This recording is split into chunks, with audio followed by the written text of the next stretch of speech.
What's up, guys? Welcome back to another Babbling Pastor episode with your host. I'm Rob, and this is... Michael. I guess this is... Wait, this is America. We can identify how we want. I'm Michael. Okay, I'm Rob. Though I don't think I could... I want two things. I don't think I could pull off the beard because it's just too voluptuous. And... secondly, I don't think I could take living in North Dakota. I just don't know if I could do in the winters. I think the winters would be the thing that would get me.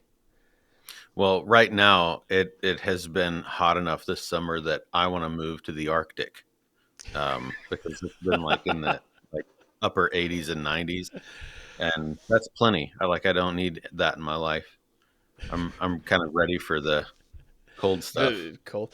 Over it. When you first told me that you had to bring your batteries inside from your car so that they might start the next day, I thought that's a lot of work. That just seems like a whole lot of work to live in a place. So that's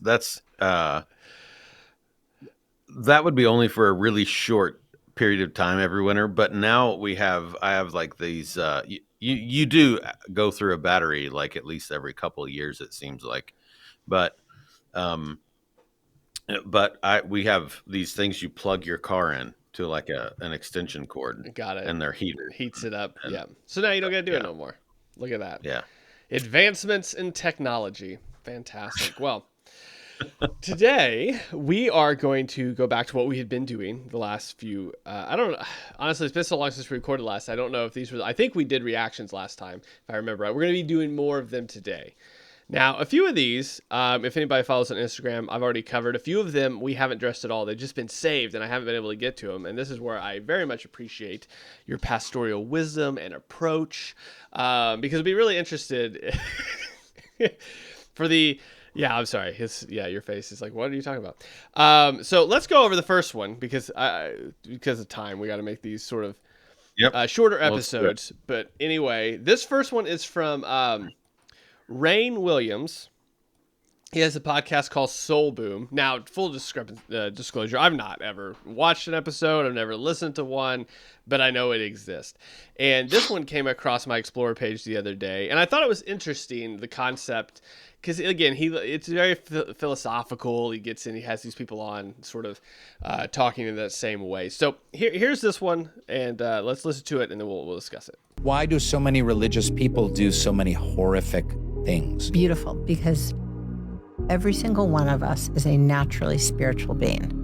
And when we realize our natural spirituality, we're less addicted and depressed, and we're better to each other. Spirituality is innate with its own neural correlates and its genetic markers. Religion is 100% environmentally transmitted. We aren't born religious beings, we're born spiritual beings. Religion, for many people, can cultivate their natural spirituality, but we are spiritual whether or not we are religious. So when you say, hey, wait a minute, why is he doing that if he's a religious person?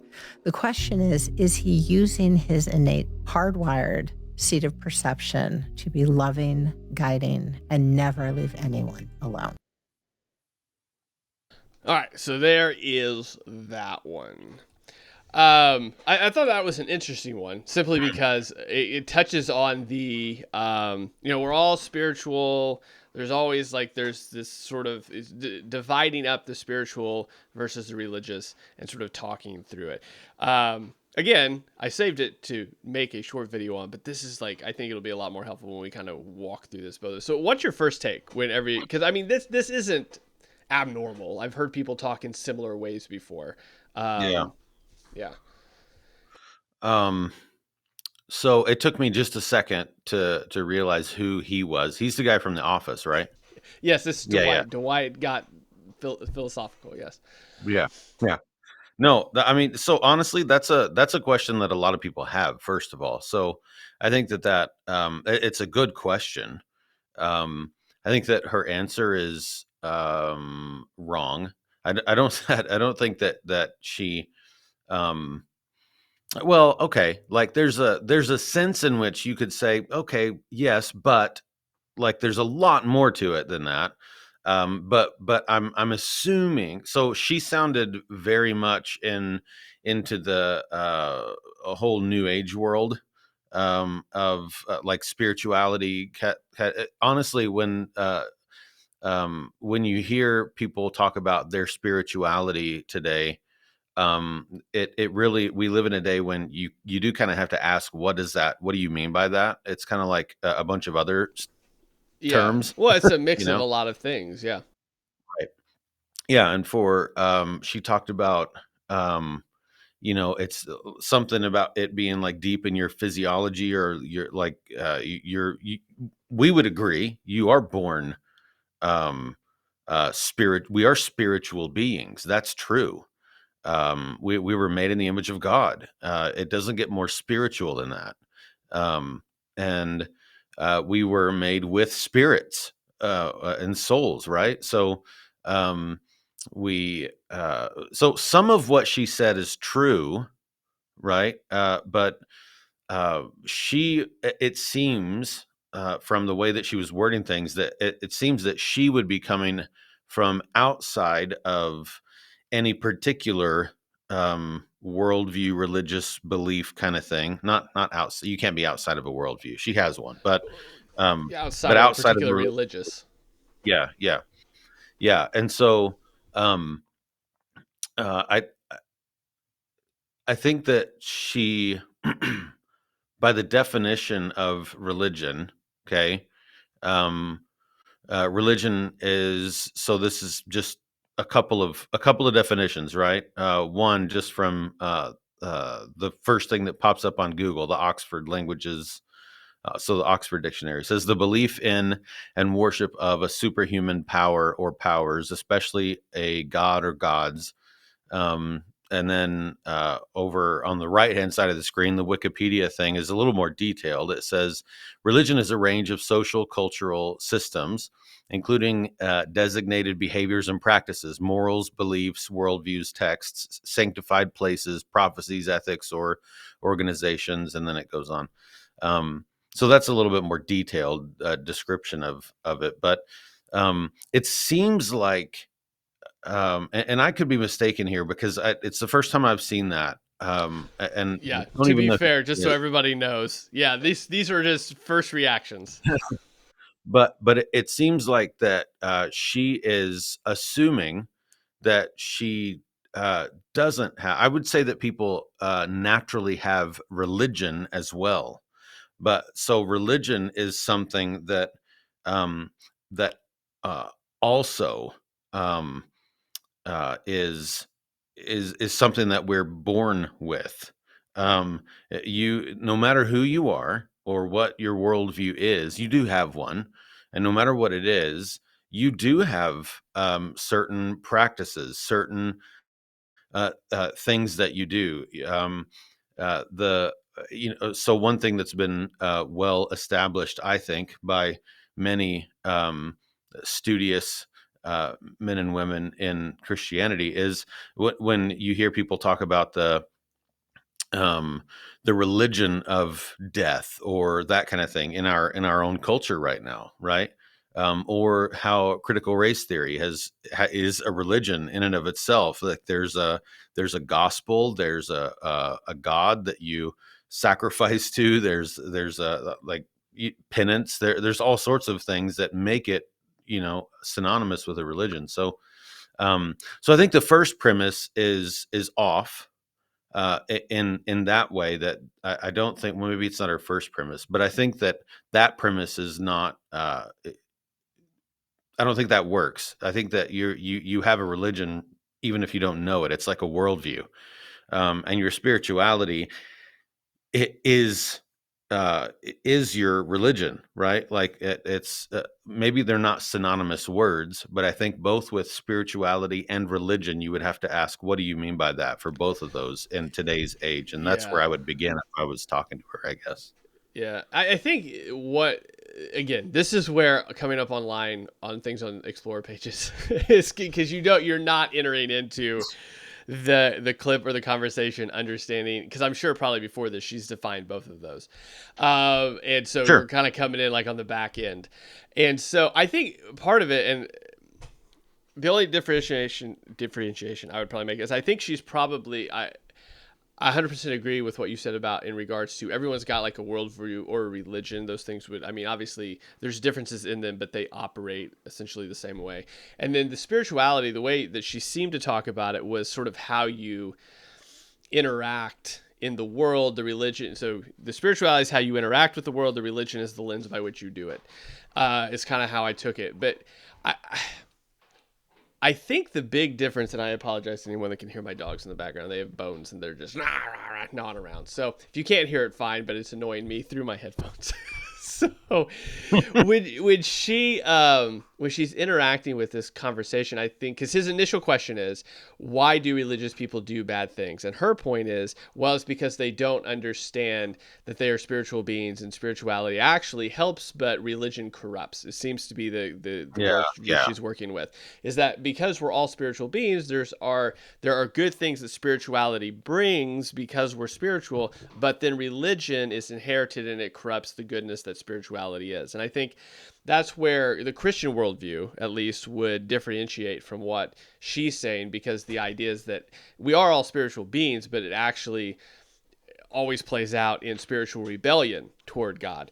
And so we make ourselves gods, we worship other gods, we do all sorts of things except actually pursue the creator of the universe that desires to be reconciled with us.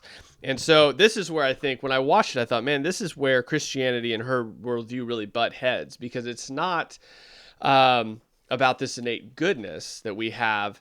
It is actually about our need to be reconciled to the one that is innately good. And so whenever we're having this conversation, or whenever she's bringing up these terms about religious and spirituality, like you said, we're all spiritual beings. I don't think anybody, atheist may even, admit to a part that there is just by nature of how religion builds itself out, there's a want to worship something, which I would say is, makes us spiritual beings. And so atheism is a religion too. Yeah. And like you said, I think if you're defining religion, as you already talked about, as far as, okay, there is a certain liturgical workout, even if you don't call it liturgical, there is a certain way that one lives and believes that justice is done, believes that, this is how morality is done, believes that, there's always a system or a structure. And you can call that like morality, or you can call it religion, or you can call it spirituality. But I mean, at the end of the day, it all basically works out to, this is how I live and this is why I live that way. And so when she's talking about, hey, the person, to get back to the clip, the person that's doing a bad thing, even though they say they're religious, is doing the bad thing because they are religious, not because they're not spiritual. And like when I first saw it, I thought, okay, this is where really I think Christian apologetics comes into play, because this is the distinct difference between Christians and the philosophy of the world around us, is we say we are not innately good and we need to be reconciled to the one that is, whereas everybody else in general says you are innately good and you do XYZ to prove that, or to earn some sort of recognition from XYZ deity.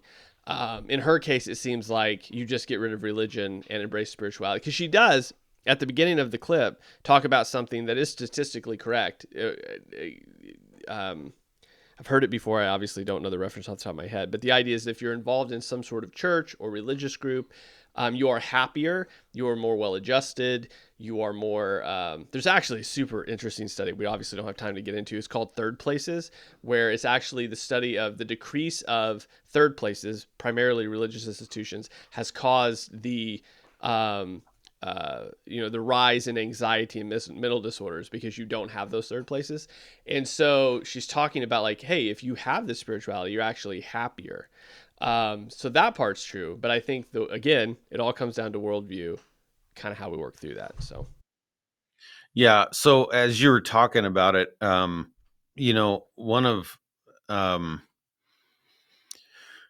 what she sounds like, and you nailed it on the head, is it sounded a lot like she's living under this assumption that you're a spiritual being, naturally, and that is unadulterated. That is a good and wonderful thing, and you need to really embrace that without any sort of religion necessarily.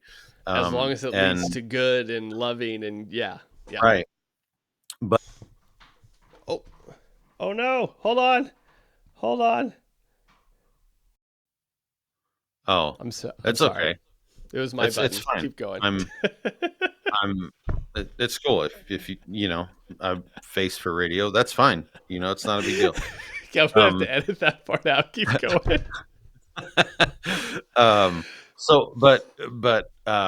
That we are spiritual beings, yes, that's true. We would agree with that. As Christians, though, who every religion thinks that they're the right one, including the ones who say every religion is fine and is a path to God. Even they would. That's a truth claim. Like they would claim that that's correct. Christianity, though, for a whole host of reasons, is where we land, and it is true.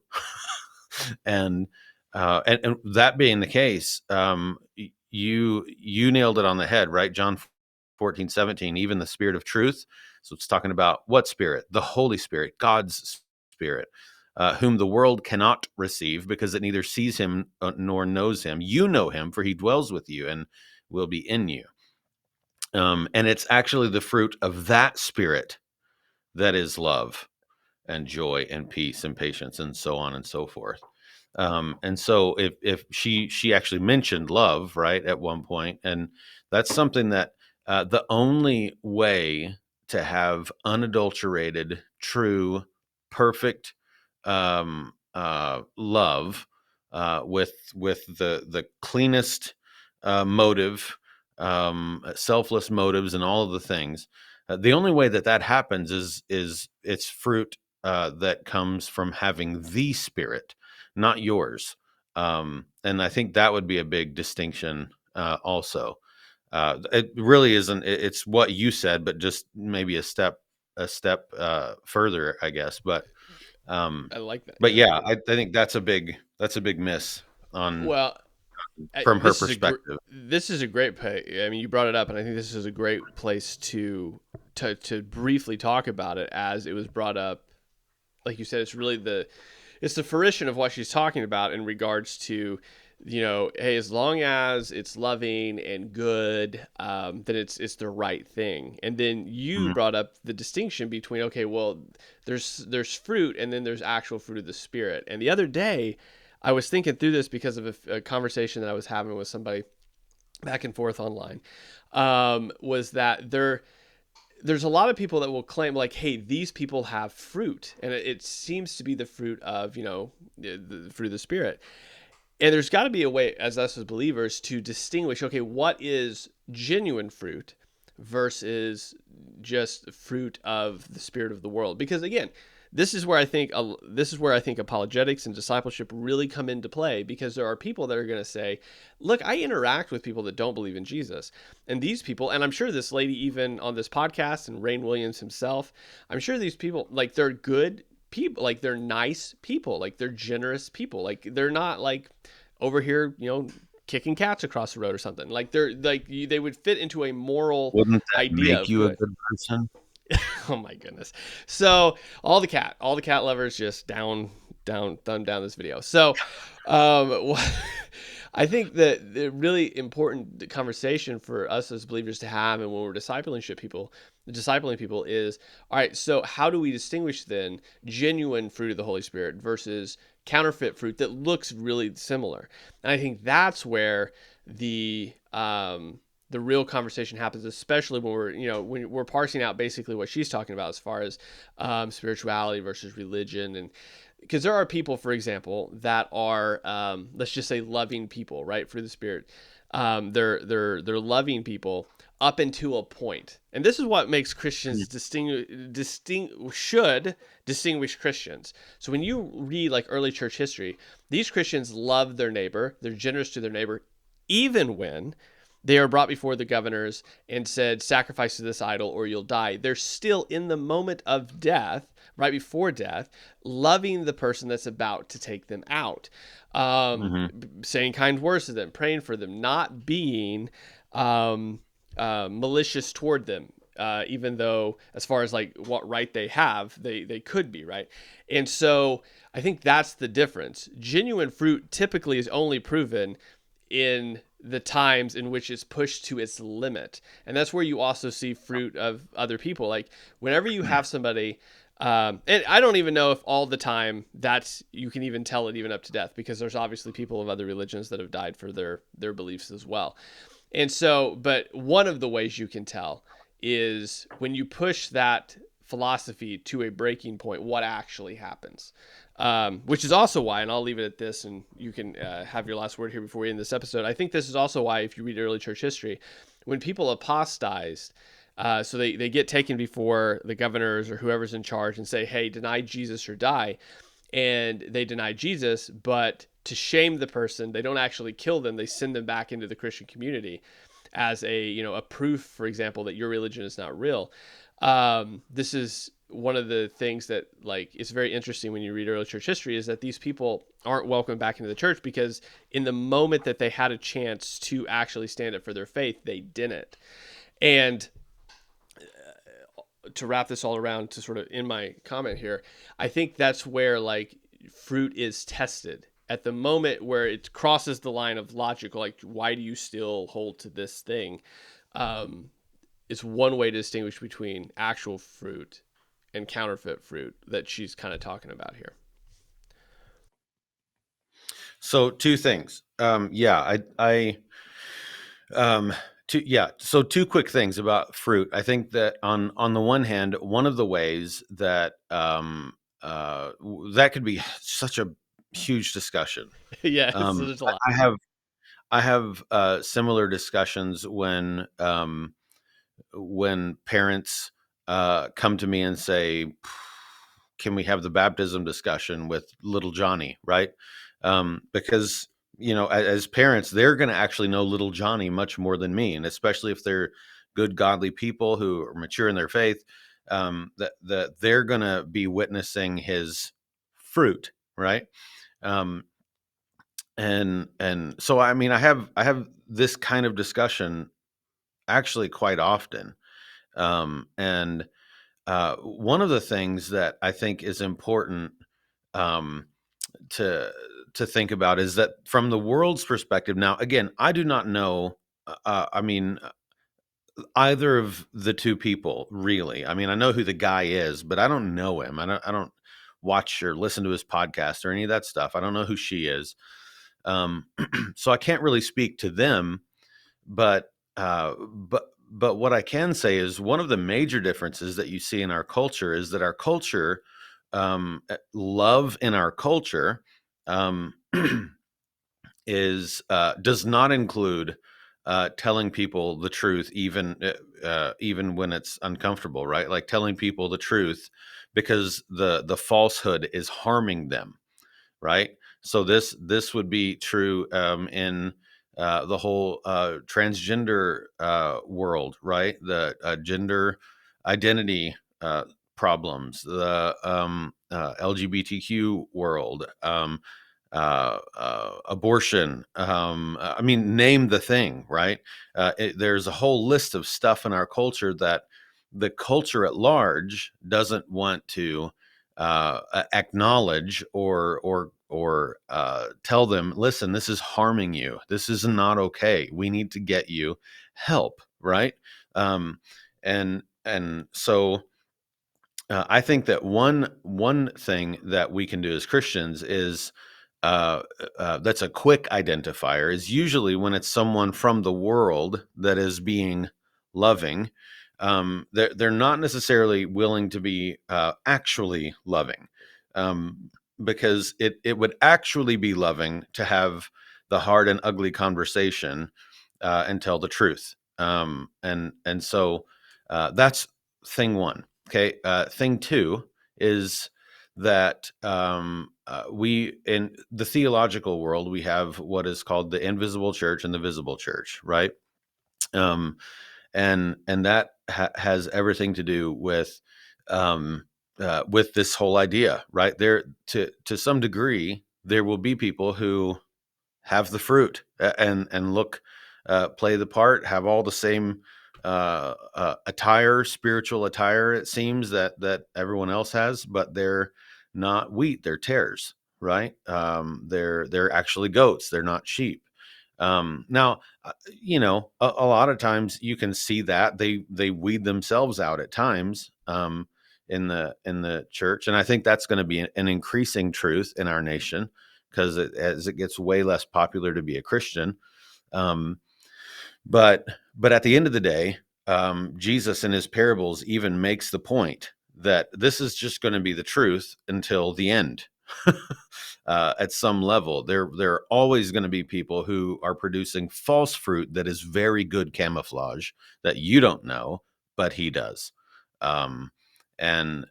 So anyway, I think that's worth pointing out, that like at some level there will at least be some folks among us who do not have genuine fruit because it's not coming from a genuinely regenerate heart. But we won't know that, right? So yeah, I don't know. That fruit of the Spirit thing is a huge subject. Yeah, it is. And I think really what was, because I was thinking, okay, did we really answer his question? But really, I think just unintentionally, as we kind of wrapped it around to the fruits of the Spirit, we did. Because his question is, why do religious people that claim to be religious, do bad things? And really, I think at the end of the day, it's, do you actually have the Spirit? And is the Spirit acting in your life, producing the fruit that you have? And then really going a step further and saying, okay, well, how do you tell the difference between genuine fruit? Because I think that's really the core of this clip, is that why do religious people do bad things? And her point is, well, they're just, it's corrupted their spiritual nature. And there's a whole conversation to have there. And I think it really does go back to the fruit, which again, this is not what this episode is about. Maybe another one in the future, but hopefully, guys. I actually didn't even try to answer his question, I guess. Well, but it was unintentional. You did. Yeah. But hopefully, again, we might talk about that in the future, because I think it's a very interesting conversation, something that definitely needs to be parsed out as a world that is living off, I think, of the moral coattails of Christianity, claims of morality that they don't have, but it's because they were given vestiges of it from Christianity and they're holding on to it. But anyway, there's that, guys. That'll be another episode for another day. Hopefully you like this one. If you did, hit that like button. If you're not subscribed, what's your problem? Do that. And if you hated it, double tap that thumbs down. It does wonders. I'll talk to you next time. See ya.